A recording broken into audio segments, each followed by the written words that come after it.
जय हिंद। आज का जो हमारा ट्रांजैक्शन है वो कहता है Geeta sold goods to us 50,000 rupees. इसका मतलब हुआ कि गीता ने हमें माल बेचा 50,000 रुपए का।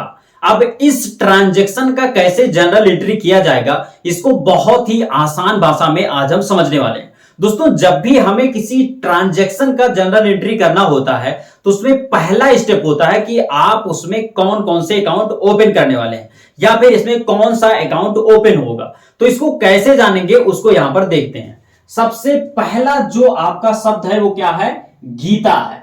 अब बात उठता है कि गीता का अकाउंट यहां पर ओपन होगा या नहीं ओपन होगा। इसके लिए हम पूरा क्वेश्चन एक बार फिर से पढ़ते हैं। यहां पर लिखा गया है Geeta sold goods to us 50,000, अर्थात गीता ने हमें माल बेचा 50,000 रुपए का।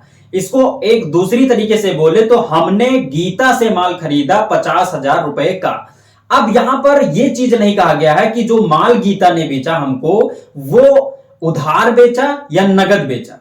तो जब यहां पर इस ट्रांजैक्शन में यह जिक्र नहीं किया गया कि यहां पर ये नगद माल बेची है तो इसको हम उधार मान लेंगे।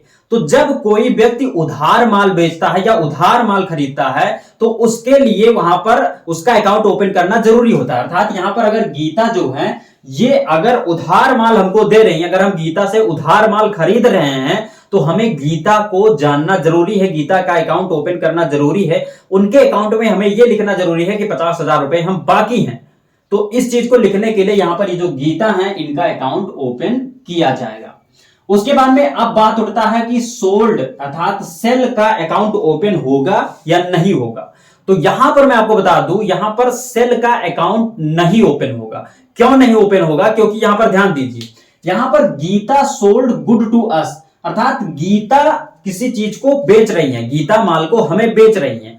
तो अगर गीता को अपनी टैली में लिखना होगा तो वो अपने अकाउंट में वो सेल का अकाउंट बनाकर लिखेंगी। हम क्या कर रहे हैं? हम चीजों को परचेज कर रहे हैं अर्थात खरीद रहे हैं। तो अगर हम पैसे खर्च कर रहे हैं तो क्यों खर्च कर रहे हैं इस चीज को दिखाना जरूरी होता है। तो यहां पर सेल तो हम कर नहीं रहे हैं तो सेल का अकाउंट नहीं ओपन होगा, क्योंकि हम सेल नहीं कर रहे हैं, हम क्या कर रहे हैं? परचेज कर रहे हैं, चीजों को खरीद रहे हैं। तो सेल के स्थान पर किसका अकाउंट ओपन होगा? परचेज का अकाउंट ओपन होगा। तो परचेज का अकाउंट यहां पर ओपन हो जाएगा। गुड्स का कोई अकाउंट होता नहीं है, टू का कोई अकाउंट होता नहीं है, अस का कोई अकाउंट होता नहीं है। तो इस तरीके से हमें पता चल गया कि गीता का अकाउंट ओपन होगा और परचेज का अकाउंट ओपन होगा। अब दूसरे स्टेप में हमें यह जानना होता है कि आखिरकार यहां पर कौन डेबिट होगा कौन क्रेडिट होगा। तो इसको जानेंगे हम तभी जब हम यह जान पाएंगे कि ये दोनों जो अकाउंट हैं ये किस अकाउंट के तहत आते हैं। तो इसको कैसे जाना जाएगा उसको ध्यान दीजिए।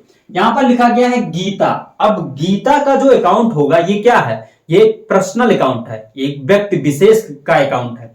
तो व्यक्ति विशेष का अकाउंट जो होता है वो पर्सनल अकाउंट के तहत ओपन किया जाता है। और पर्सनल अकाउंट का गोल्डन रूल कहता है the receiver debit the giver credit. अब ध्यान दीजिए, यहां पर गीता जो है वो माल को बेच रही है, अर्थात वो क्या है? गिवर है।